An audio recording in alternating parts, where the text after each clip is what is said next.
A graça e a paz do nosso Senhor e Salvador Jesus Cristo a todos. Nós estamos em mais um sermão, em mais um ensinamento da Palavra de Deus. E nós estamos usando o livro do Evangelho de Mateus, no capítulo 6, a oração que nós intitulamos como Oração do Pai Nosso.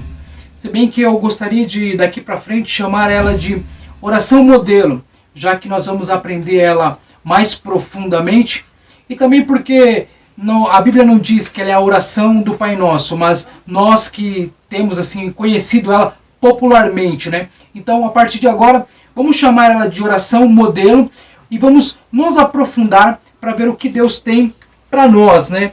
Através dessa maravilhosa oração que o próprio Deus, o próprio Jesus Cristo ensinou ao seu povo. Vamos então ler o texto que está dando então aí o nome à nossa série, que é a série Eu Não Aprendi a Rezar, baseado no capítulo 6 do Evangelho de Mateus.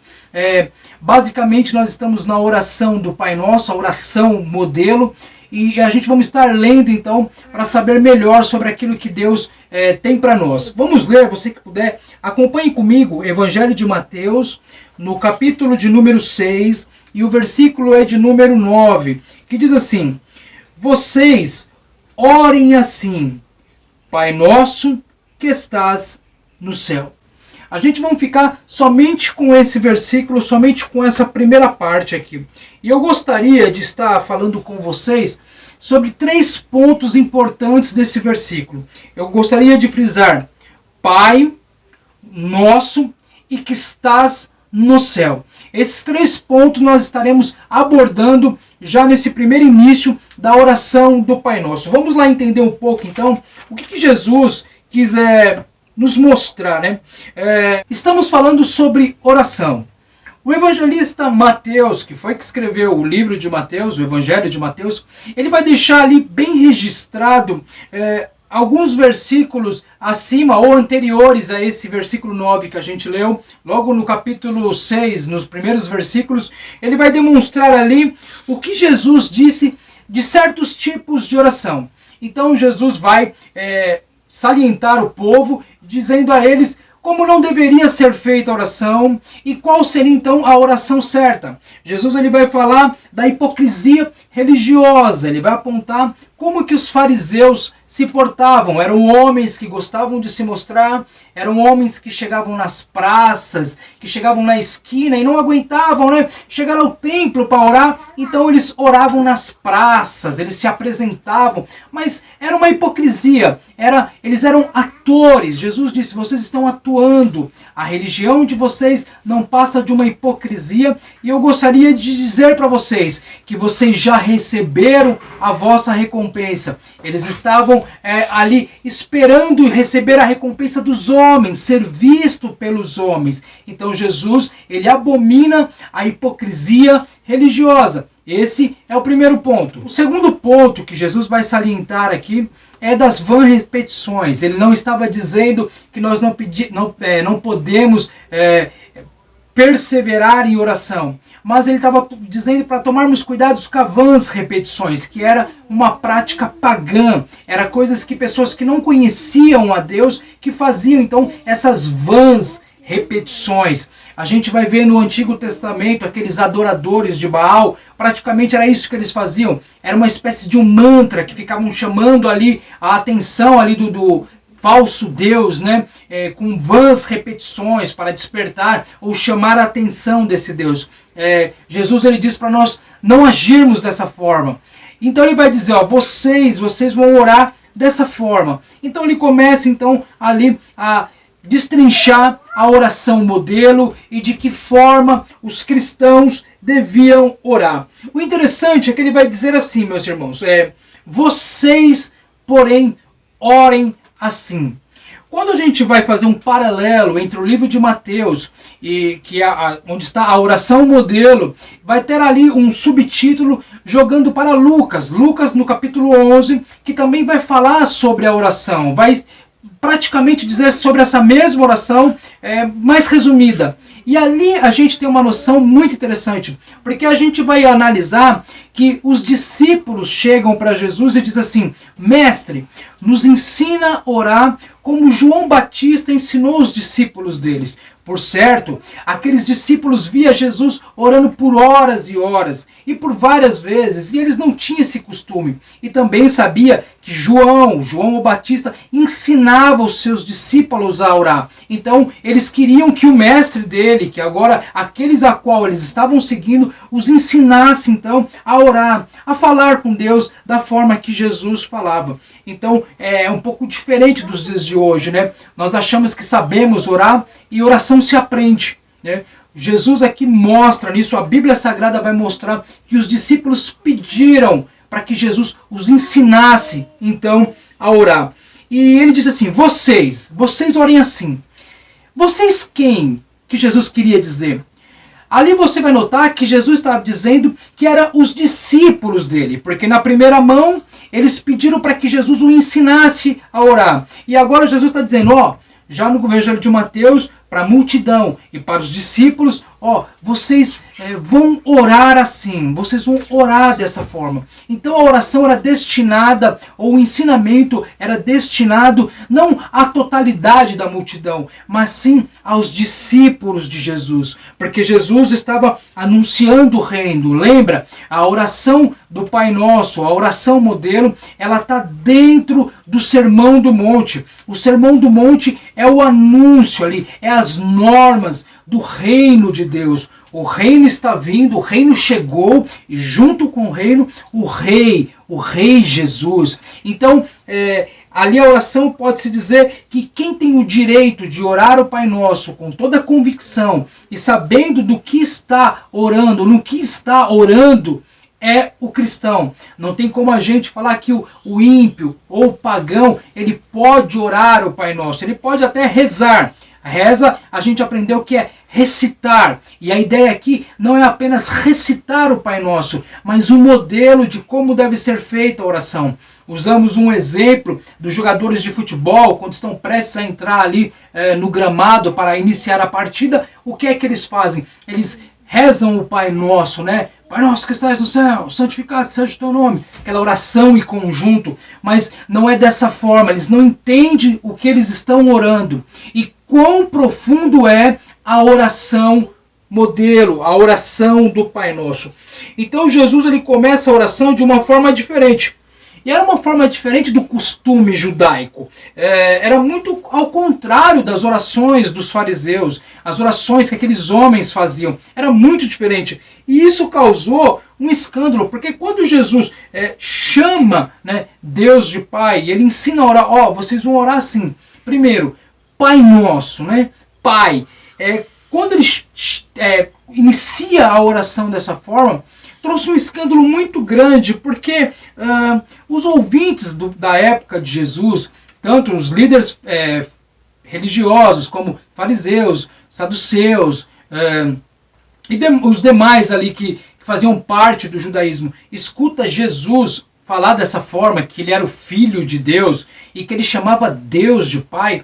Isso trazia muita confusão. Por várias vezes o próprio Jesus teve problemas com isso, porque ele dizia que era Filho de Deus, e os fariseus, os saduceus, os líderes religiosos, eles não se conformavam com isso, eles não se conformavam com Jesus dizendo que era Filho de Deus, porque na mentalidade judaica, na mentalidade do povo hebreu, do judeu, se dizer que era Filho de Deus, se dizer que, dizendo ali que era filho do grande Yahvé, era praticamente uma blasfêmia. Porque no pensamento judaico, no pensamento daquele povo ali, do povo de Deus, se dizer filho de Deus era a mesma coisa que dizer que era da natureza de Deus. E isso era uma blasfêmia, eles não conseguiam compreender.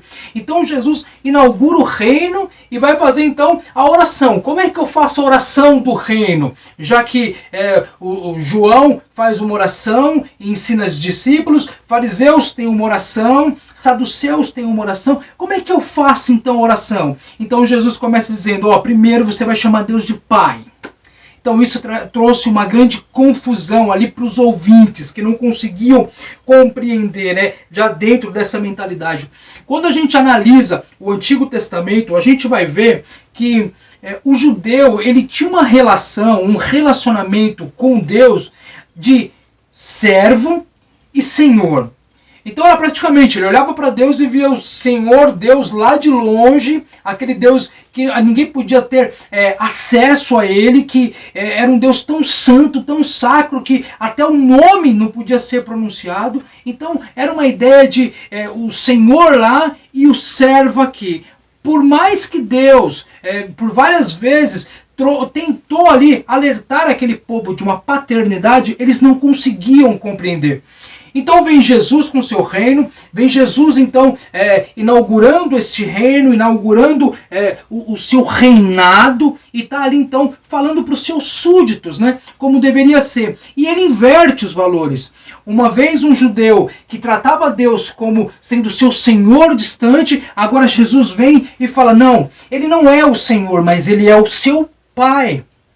Então Jesus vem inverter o valor e eles não conseguiam compreender aquele manifestar, aquela paternidade que Jesus estava trazendo ali.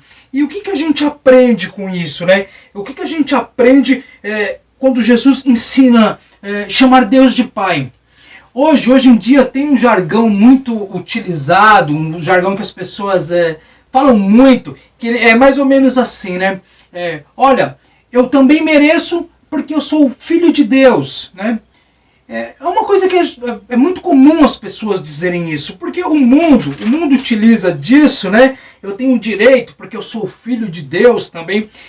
As pessoas que estão lá fora, eles têm uma ideia de que Deus é pai de todas as pessoas, né? Que eles também são filhos de Deus.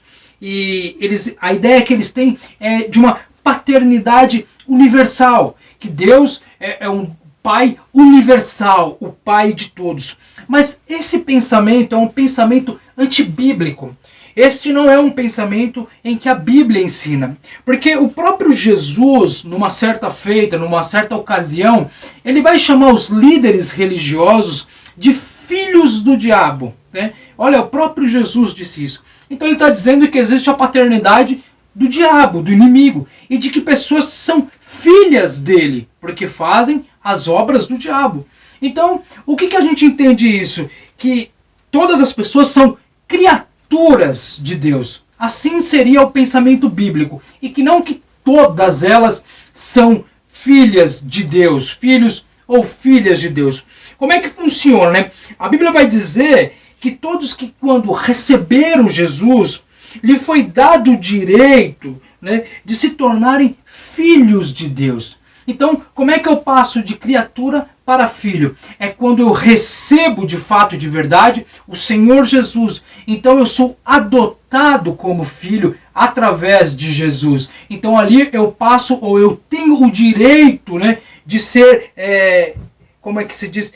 Ser adotado, né, como filho de Deus. Eu tenho essa paternidade agora. Já não sou mais o filho da ira, o filho do diabo, mas agora eu sou filho de Deus. Então esse é o processo que o mundo não entende, dessa paternidade fraternal. Existem os filhos do diabo e existem os filhos de Deus. Então o foco da primeira parte aqui, o foco da primeira oração, do primeiro versículo dessa oração, é que nós temos que chegar diante de Deus como filhos, né? E não mais como o Antigo Testamento dizia, ou pelo menos o que os judeus entendiam, que Deus era o Senhor longe e distante. Não, agora Deus está trazendo como um pai. Agora a ideia é de paternidade. Jesus inverte os valores. Uma hora tratado como servos, agora somos filhos de Deus. É muito do que a parábola do filho pródigo, né? O filho que desperdiça as coisas. A mentalidade do judeu era essa, né? Tanto é que Jesus, nessa parábola, ele vai dizer que o filho, quando se arrepende, o filho, quando está lá comendo a comida dos porcos, que está numa situação difícil, o que ele vai dizer? Na casa do meu pai, os servos têm o que comer e eu estou aqui, né? Então eu vou me levantar e vou até meu pai. E ele vai dizer, ó, não me trate como filho, mas me trate como um servo seu, né? Porque a mentalidade do judeu. Mas aí, como que é a forma que o pai trata? Não como um servo, mas como um filho amado. Então essa é a ideia que Jesus quer trazer. O reino vem trazendo essa ideia de um Deus que é Pai. Então entramos em oração entendendo que somos filhos amados de Deus, que nós temos um relacionamento com o Pai. A ideia é que Deus quer que nós tenhamos um relacionamento de família, de pai para filho, né? Então, o que Jesus quer mostrar aqui? Que quando nós oramos, né, e nós olhamos então para o céu e entramos diante da presença de Deus, que nós não imaginemos Deus com um chicote na mão, pronto a nos açoitar.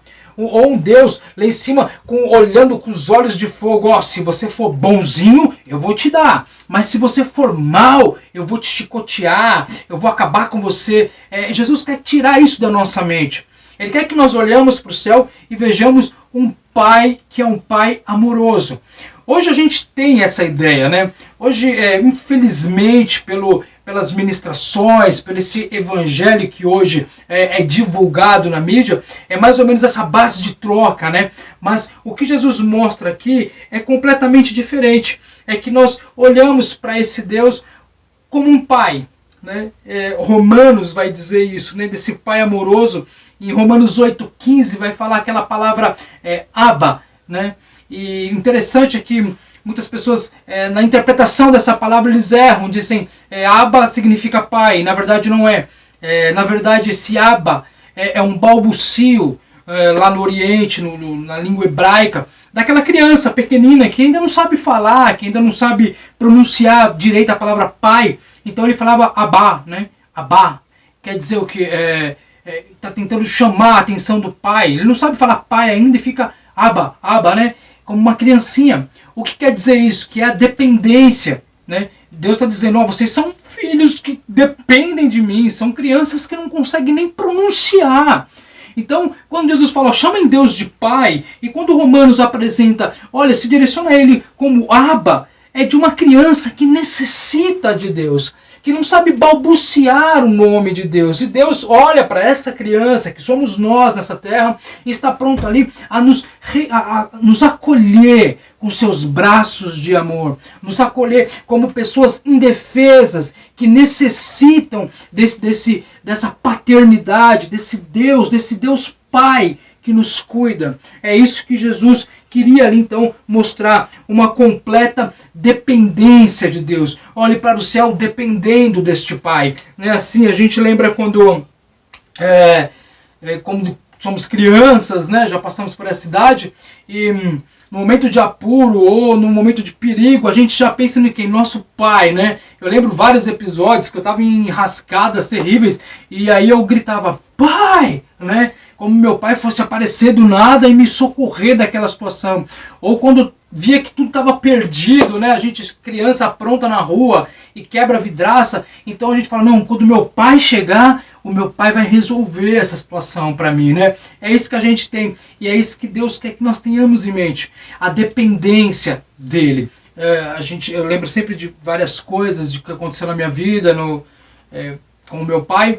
E hoje a gente entende o Evangelho de uma forma completamente diferente, né? Hoje a gente tem que cumprir as agendas, é muito complicado você escutar mesmo a palavra de Deus. E quando a gente se depara com a palavra de um pai amoroso, de um pai, eu pego o exemplo de quando meu pai estava em casa, né? Quando meu pai morava ainda, que a minha mãe morava com a gente. Então a gente tinha ali vários momentos de alegria, de felicidade. E quando ele trazia um presente era muito bom, a gente ficava bem contente com tudo isso que acontecia. Mas com o passar do tempo, por exemplo, você esquecia. E o que valia mesmo era a presença do pai, né? A bicicleta, o videogame, tudo aquilo que te dava, logo passava aquela euforia, era legal, mas passava. Mas o que permanecia ali era que quando o seu pai estava em casa, quando o seu pai ia numa reunião de escola, quando o seu pai estava com você, o pai sempre presente ali, né? E era disso que a gente sentia falta, né? Da presença do pai. E isso que tem que ser a motivação. Quando Jesus diz que é o Pai, né? Que orem assim, Pai, chamem de Pai, é que é essa ideia. Talvez hoje, no mundo em que vivemos, no cristianismo que é pregado, as bênçãos do Pai nos satisfaz. E a gente queremos estar do lado do Pai porque Ele pode me dar algo, porque Ele pode me oferecer algo. Mas Jesus nos ensina que a presença dele é o que nos satisfaz. Ele pode dar presentes quando Ele quiser, mas os presentes vão passar, são temporais, né? E que a gente não precisa ficar correndo atrás desses presentes e só por causa, estaremos com o Pai só por causa do presente, né? Nenhum filho quer ficar do lado do Pai só porque ele pode oferecer coisas boas, mas ele está ali porque ele faz parte da natureza do Pai e a presença do Pai o satisfaz. Então Jesus começa a oração dizendo assim: chamem Ele de Pai, porque Ele é o Pai paterno, é o Pai de amor, é o Pai que cuida e é um Pai que quer um relacionamento com os seus filhos. Esse é o primeiro tópico, então, que a gente pode estar aí finalizando, que o nosso Deus é Pai e Ele está pronto a nos abençoar. O segundo tópico que eu quero falar com vocês aqui é sobre o nosso, né? Então, Pai Nosso. Então, o segundo ponto a ser abordado vai falar de uma ideia que nos traz em foco o que a Bíblia realmente é, ou qual é o foco da Bíblia. Quando eu leio o Pai Nosso, eu vejo nesse nosso toda a ênfase que a Bíblia dá acerca do reino de Deus. Quando Jesus inaugura o reino, quando Jesus traz então a mensagem dele, esse nosso aqui simboliza isso, simboliza o reino de Deus. Preste bem atenção para que você entenda. O reino de Deus, ele é diferente do reino das trevas. O reino que Jesus implantou, o reino que Jesus inaugurou, ele é diferente do reino que existia, o reino maligno, o reino das trevas. Porque no reino das trevas, no reino deste mundo aqui, as pessoas são egoístas. No reino das trevas, no reino desse mundo, as pessoas puxam o tapete uma das outras para terem a promoção em cargo. No reino das trevas, as pessoas não ligam para o próximo. Elas querem o benefício para si mesma e o que estiver na frente, o que está atrás, que corra para conseguir os seus objetivos. Esse é o reino das trevas. Esse é o reino do mundo. Mas o reino de Deus, ele é diferente. O reino de Deus ensina a orar para um Pai, que é meu, um Pai, mas um Pai também que é nosso. Né? Então você vai ver que Jesus ele disse assim, então quando vocês forem orar, você vai para o seu quarto e em secreto, orem ao seu Pai que está em secreto e o seu Pai vai te recompensar, né, nessa oração que você fizer. Mas ele vai dizer assim, que quando você estiver mesmo em secreto, você não vai orar Pai meu, mas você vai orar Pai Nosso. Aqui Jesus fala uma coisa muito maravilhosa, porque ele vai falar assim sobre a oração egoísta, para a gente não ficar naquela oração egoísta. Porque agora nós estamos no reino de Deus. Eu estou pregando sobre o Sermão do Monte. Eu estou anunciando sobre o reino de Deus. E aqueles que fazem parte do reino de Deus, agora não é mais eu, mas agora é nós, ou é nosso. Somos um em Cristo Jesus. Isso que é interessante, né? E o que acontece? A gente tem a mania de orar e de buscar somente para nós, aquela oração egoísta, sabe? E Tiago, ele alerta, no livro de Tiago, no capítulo 4, vai dizer assim, ó, vocês pedem e não recebem. Por quê? Vocês pedem mal, porque quando vocês pedem para os seus próprios deleites. Então a gente entende que quando a oração não é ouvida, ou quando é aquela oração egoísta que nós temos só para nós mesmos, o próprio Tiago vai dizer que você não vai receber. Porque você não está orando no nosso, mas você está orando no meu. Ou seja, só no seu particular. E Jesus ele não está dizendo para que você ore uma oração egoísta, mas que agora você pense no coletivo, porque não é mais você, agora é nós, é um todo. Aqui a ideia é de um corpo de Cristo, né? Aqui a ideia é de uma comunhão. Aqui agora nós não temos mais que orar uma oração egoísta, mas agora que a nossa oração ela tenha o nosso próximo em vista. Como é que isso funciona? Agora eu vou ter que parar e vou ter que orar por todo mundo, mas eu não tenho afinidade com o irmão fulano de tal, eu não tenho afinidade com fulano, com cicrano, com beltrano, com A, com B. Como é que funciona então essa oração coletiva? Como é que eu penso no nós? Existe um texto na Bíblia que ele é usado muitas das vezes na ceia, né? Então, que é um texto muito mal utilizado. Porque a gente chega na ideia da ceia, vamos para a ceia do Senhor. A ideia é de a gente encher o nível lá de pecado, então a gente chega, vamos pedir perdão pelo pecado, nós precisamos participar da ceia. Porque a igreja está vendo, vai passar o pão e o corpo aí. Então parece que é um depósito de pecado, e que a gente vai ali naquele dia, a gente reúne todos os pecados naquele dia para pedir perdão. E depois a gente sai de lá limpo, né? E não é bem assim o que o texto diz, de comunhão, de nosso. Porque quando nesse texto, né, vai dizer assim que Jesus, ele, dando graça, ele parte o pão. Então ele diz assim, isso vocês façam em memória de mim. Isso o quê? Partir o pão. Ele está falando de compartilhar, de partir. Ele está falando não só de um, mas o nosso. Da mesma forma que ele partiu o corpo dele por todos aqueles que creram, ele está dizendo, vocês façam isso em memória de mim. Vocês vivam pelos outros. Não vivam mais por você. A ideia que Jesus está passando na ceia é isso. O partir do pão é, viva para os outros. Da mesma forma que eu parti o pão, que eu vim para essa terra e vivi para os outros, você tem que viver dessa forma. É isso que Jesus quer dizer nesse nosso. E a gente pensa ao contrário. Quando bebemos do vinho e comemos do corpo, nós anunciamos a morte dele, até que ele venha. Agora, o partir do pão é em memória dele. E ele fez uma outra coisa na mesma ceia, semelhante. Ele chega ali e lava os pés do discípulo, aquele problema com Pedro, que Pedro não queria deixar que Jesus lavasse o pé dele. E Jesus fala assim, vocês viram o que eu fiz agora? É isso, eu me humilhei, eu me rebaixei e lavei os seus pés, que era uma função de escravo, de servo. Vocês façam isso agora pelos outros. Sirvam uns aos outros.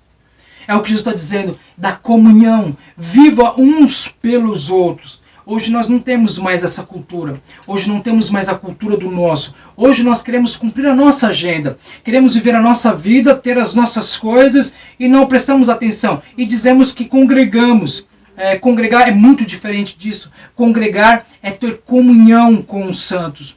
É conhecer da vida um dos outros. É se doar. Né? É o nosso, agora é chorar com os que choram e se alegrar com os que se alegram. A sua vida é a minha vida, o meu problema é o seu problema e o seu problema é o meu problema. Nós somos um em Cristo, um corpo em Cristo. Então esse nosso, então quando a gente vai orar, a oração modelo, Pai Nosso, olha a responsabilidade. Quando nós oramos, Pai Nosso, né?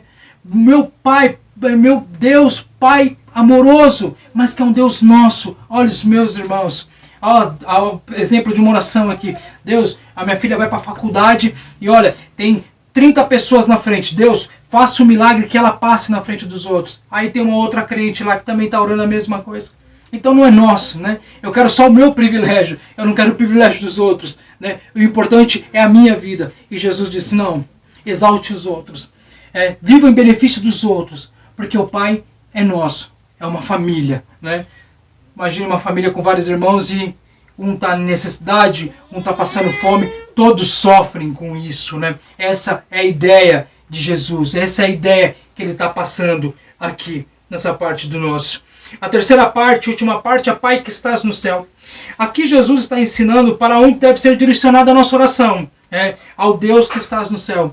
Eles levantavam postes ídolos, eles levantavam altares e faziam orações aos seus deuses, sacrificavam crianças, né? E faziam tudo isso em prol de uma oração. E Jesus está dizendo, não, vocês vão orar ao Deus que estás no céu. Quando a gente dirige a oração ao Deus que está no céu, a ideia é de um Deus que está acima de nós. A ideia é de um Deus que está muito além da gente. E que Ele está no seu trono, que é poderoso. Quando nós oramos ao Deus do céu, aqui a ideia que Jesus quer passar é que nós estamos declarando a sua majestade, a sua soberania. É que nós estamos dizendo que Deus está acima de todas as coisas, na direção de tudo. E de lá de cima Ele controla todas as coisas. Assim Jesus está dizendo, é o Pai, Ele é nosso e Ele está nos céus. Ele está no controle. Por isso que nos versículos 8 vai dizer assim, vocês não precisam repetir, porque antes que as palavras se formem na sua boca, o Deus dos céus, o seu Pai, Ele sabe o que você precisa. Ele sabe do que você necessita. Então nós estamos dizendo, Pai que estás no céu, o Senhor sabe de todas as coisas. E isso nos traz uma tranquilidade, porque o nosso amanhã, Ele já está lá. O nosso futuro, ele já está lá. Ele já preparou todas as coisas. Então, Pai nosso que estás no céu, o Senhor é soberano. O Senhor é soberano sobre todas as coisas. É essa declaração, quando nós dirigimos a oração a um Deus que está no céu, onde os céus anunciam a sua glória, né? O seu poder. Nós estamos ali engrandecendo e adorando esse Deus, como dizemos que ele está no céu. Por outro lado, isso nos coloca no nosso lugar. E ver como nós somos tão pequeninos diante da grandeza desse Deus, diante desse Deus que criou os céus e terra. A gente sabe que ele é Pai, né? Porque Jesus diz, vai dizer que orem, entrem já dizendo Pai, né? Um pai amoroso, a ideia de um pai amoroso, um pai que está próximo, um relacionamento de pai e de filho, né? Quando chegamos e o seu filho diz assim, pai, me ajuda aqui, né? A gente fica contente, imagina, Deus, me ajuda. É essa a ideia desse relacionamento. Mas ele é um Deus que está no céu. E nós temos que entender uma coisa. Hoje existem várias orações. Orações do reino e oração fora do reino. A oração que é fora do reino, que não tem nada a ver, é quando nós não entendemos que Deus está acima de nós. Que nós estamos muito abaixo de Deus. Então a gente tem que entender uma coisa. Que a oração que é feita de baixo para cima é petição. Estamos pedindo, estamos no nível superior, abaixo de Deus, ele no nível superior. Então daqui para cima é petição. De lá de cima, aqui para baixo, é ordem, é mandamento. A gente tem que entender esses fatores, sabe? Essa ordem de sequências, que quando nós pedimos, oramos, é apenas uma petição. Porque ele é Deus, está nos céus. E quando ele responde, é um mandamento, é uma ordem. Hoje inverte-se valores. Nós que estamos aqui embaixo, nós damos ordem para aquele que está lá em cima. Hoje nós estamos aqui embaixo, nós colocamos aquele que está lá em cima na parede e obrigamos ele a dar as coisas para nós. E isso é bem típico da natureza adâmica.